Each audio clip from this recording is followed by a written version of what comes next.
व्हिडिओमध्ये दिसणारी ही सुंदर पिवळी फुलं फाल्सा या वनस्पतीची आहेत।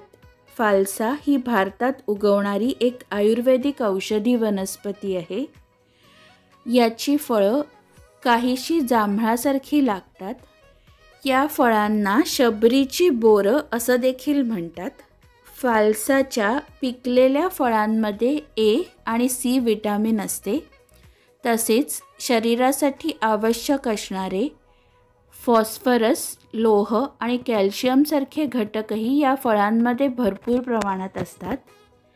या फळांमध्ये फॅट्स आणि कॅलरीज कमी असतात, त्याने या फळांचे सेवन आरोग्यासाठी फायदेशीर ठरते। फाल्सा ही एक आकर्षक आणि तितकीच औषधी दृष्टीने उपयोगी अशी वनस्पती आहे। धन्यवाद।